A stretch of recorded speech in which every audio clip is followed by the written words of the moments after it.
Previous video में मैंने आपको लीज फाइनेंसिंग का पूरा इंट्रोडक्शन और एक ओवरव्यू दे दिया था कि लीज फाइनेंसिंग क्या होती है। अब इस वीडियो में हम स्टार्ट करेंगे अपना टाइप्स ऑफ लीज फाइनेंसिंग। पहले अभी हम जो मेजर दो टाइप होते हैं ऑपरेटिंग लीज और फाइनेंशियल लीज उसको समझेंगे, फिर बाकी के वीडियोस में हम other types of lease financing भी समझेंगे। तो देखिए यहां पर हमको समझना है types of lease financing which is majorly being divided into two parts. First one is your operating lease and second is financial lease. तो इस वीडियो में हम ऑपरेटिंग लीज को डिटेल में समझते हैं।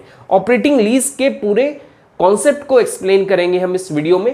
पहले एक हम प्रेजेंटेशन के थ्रू आपको इसका ओवरव्यू दे देते हैं कि ऑपरेटिंग लीज क्या होता है, फिर आपको हम इसका थ्योरेटिकल व्यू भी देंगे कि आपको क्या लिखना होगा अगर क्वेश्चन आता है टाइप्स ऑफ लीज फाइनेंसिंग में व्हाट इज ऑपरेटिंग लीज। तो चलिए समझते हैं व्हाट इज ऑपरेटिंग लीज। तो देखिए दो पार्टीज इन्वॉल्व होती हैं लीज फाइनेंसिंग में, एक होता है लेसर, एक लेसी। लेसर कौन है? जिसके पास एसेट है, और लेसी कौन है? जो इस एसेट को खरीदना चाह रहा है या फिर उस एसेट को यूज करना चाह रहा है। ऑपरेटिंग लीज में क्या होता है? लेसी जो है कुछ पीरियोडिक रेंटल जो है लेसर को पे करेगा। What lessee will pay to lessor? Lessee will pay periodic rental, pay करेगा, और लेसर जो है लेसी को क्या देगा? Right to use, right to use the asset, right to use देगा। वो किस चीज का राइट दे रहा है? कि आप इस एसेट को यूज कर सकते हैं। इट मींस कि लेसी को अगर कुछ बिजनेस सेटअप करना है, पैसे नहीं है उसके पास, तो वो पीरियोडिक रेंटल देता जाएगा लेसर को और एसेट यूज करने का राइट इसको मिल जाएगा। क्या नहीं मिलेगा? ओनरशिप। यहां पर ओनरशिप ट्रांसफर नहीं होगी ऑपरेटिंग लीज के अंदर।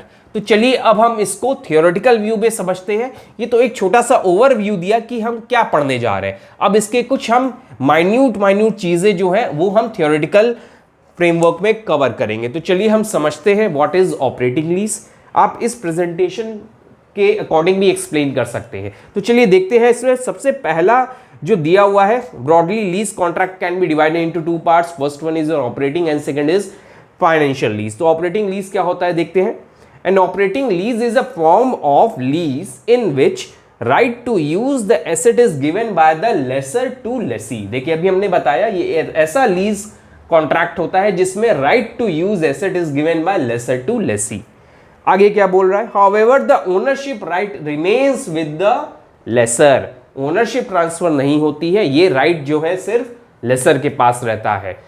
लास्ट इंस्टॉलमेंट भी अगर रेंटल की पे कर दे तब भी ओनरशिप ट्रांसफर नहीं होगी, ये ध्यान रखिएगा, क्योंकि यहाँ पे कॉन्ट्रैक्ट जो है ऑपरेटिंग बेसिस पे है। यहाँ पे ओनरशिप ट्रांसफर नहीं होगी, चाहे जितनी भी रेंटल वो पे कर दे, ये पहले से डिसाइड हो जाता है कि ओनरशिप ट्रांसफर नहीं की जाएगी। आगे पढ़ेंगे तो और डिटेल में आपको समझ में आएगा।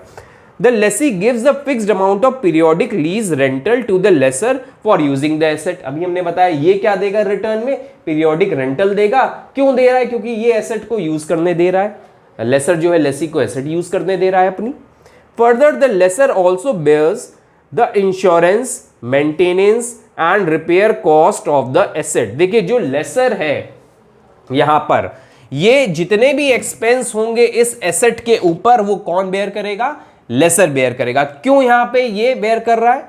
क्योंकि ओनर कौन है इस एसेट का? अभी एसेट का ओनर जो है लेसर ही है। अगर लेसर ओनर है तो ऑब्वियस है जितने भी एक्सपेंसेस होंगे, डेप्रिसिएशन, ये सारी चीजें लेसर बेयर करेगा। सो ये पॉइंट भी हमें ध्यान में रखना है कि जितने भी एक्सपेंस होंगे रिलेटेड टू रिपेयर, इंश्योरेंस, वो सब कुछ लेसर बेयर करेगा। बाकी देखेंगे आगे कौन बेयर करता है different types of lease contract में। इसमें आपको ध्यान रखना है लेसर सारे एक्सपेंसेस बेयर करेगा related to insurance, repair, maintenance, all these things. ये तो हो गया एक इंट्रोडक्शन अबाउट ऑपरेटिंग लीज। अब कुछ पॉइंट समझते हैं इसके अंदर। Features of operating lease. First one is in operating lease the lease period is short. इसका जो टाइम पीरियड होता है वो बहुत शॉर्ट होता है, ज्यादा लॉन्ग टर्म का नहीं होता है। So the lessor may not be able to recover the cost of the asset during initial lease period and tend to lease the asset to other lessee. देखिए ये फर्स्ट पॉइंट क्या कहना चाह रहा है। देखिए अभी हमने आपको एक पॉइंट इसमें रीड करके बताया है कि जो पीरियोडिक रेंटल होगा वो शॉर्ट टर्म का होगा।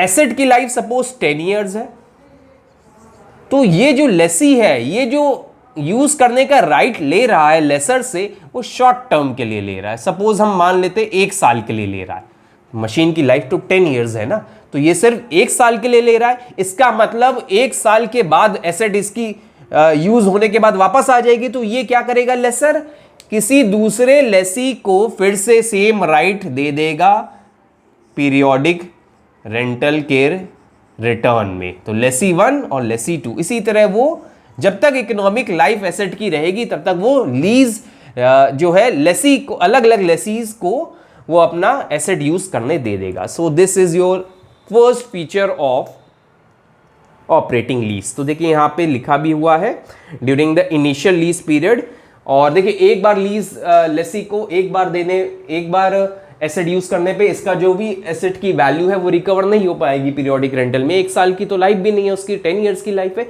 इसलिए उसको बार बार दूसरे लेसीज को देना पड़ता है एसेट को यूज करने के लिए, ताकि वो कॉस्ट रिकवर कर पाए और इवन अपना प्रॉफिट भी जनरेट कर पाए।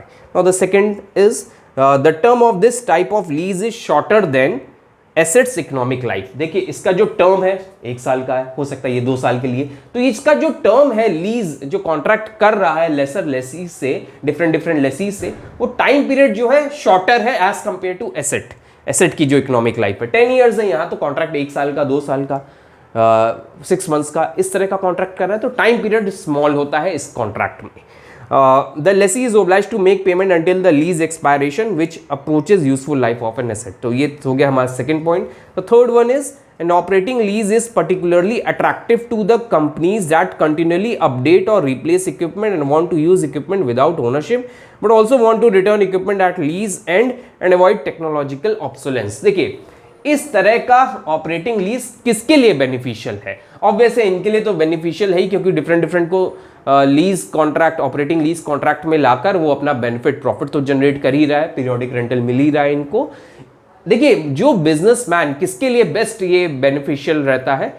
जो बिजनेसमैन नहीं चाहते हैं कोई एसेट को एक्वायर करना, लेकिन वो अपने आप को अपडेट रखना चाहते हैं, नई एसेट नहीं खरीदना चाहते, तो वो क्या करेंगे, इस तरह के कॉन्ट्रैक्ट करके, ऑपरेटिंग लीज के कॉन्ट्रैक्ट करके बार बार डिफरेंट अपडेटेड टेक्नोलॉजी को वो यूज करते चले जाएंगे, और उनका कोई एसेट भी एक्वायर नहीं करना पड़ेगा और वो लेटेस्ट टेक्नोलॉजी को यूज भी करेंगे, ह्यूज फंड का भी इन्वॉल्वमेंट नहीं होगा। तो ऐसे बिजनेस जहां पे टेक्नोलॉजिकल ऑब्सोलेंस बहुत जल्दी होता है, वहां पे इस तरह के ऑपरेटिंग लीज कॉन्ट्रैक्ट ज्यादा होते हैं। And the last one is off balance sheet financing. Operating lease may not be listed as liability which can improve financial ratios. आपने रेशियो एनालिसिस या फाइनेंशियल रेशियो पढ़ाई होगा, जिसमें डिफरेंट रेशियो होते हैं, डेट इक्विटी रेशियो, ये सब किस पे डिपेंड करते हैं? कुछ होते हैं हमारे प्रॉफिट एंड लॉस अकाउंट और ट्रेडिंग अकाउंट के बेसिस पे रेशियोज बनते हैं, कुछ बैलेंस शीट रेशियोज होते हैं। तो बैलेंस शीट जितनी अच्छी होगी उतना अच्छा रेशियो आएगा, लायबिलिटी कम होगी उतना अच्छा रेशियो बन सकता है हमारा। तो इस तरह का लीज कॉन्ट्रैक्ट कोई कंपनी कर रही है तो उनकी बैलेंस शीट में लायबिलिटी साइड में कोई भी लायबिलिटी नहीं दिखेगी when they will take some asset to use. अगर ये एसेट ले रहे हैं यूज करने के लिए तो वो अपना एक्सपेंस दिखाएंगे, जो भी लीज रेंटल होगा एक्सपेंस की तरह दिखा के प्रॉफिट एंड लॉस अकाउंट में डेबिट करके खत्म कर देंगे। बैलेंस शीट में कुछ नहीं दिखाएंगे कि ये हमने राइट टू यूज लिया है, लायबिलिटी कुछ नहीं है राइज होगी। तो इससे क्या होगा, बैलेंस शीट इनकी और अच्छी मानी जाएगी, कोई लायबिलिटी है नहीं ज़्यादा when they are taking something on operating lease. तो ये तो हो गया हमारा पूरा टॉपिक, ऑपरेटिंग लीज क्या होता है।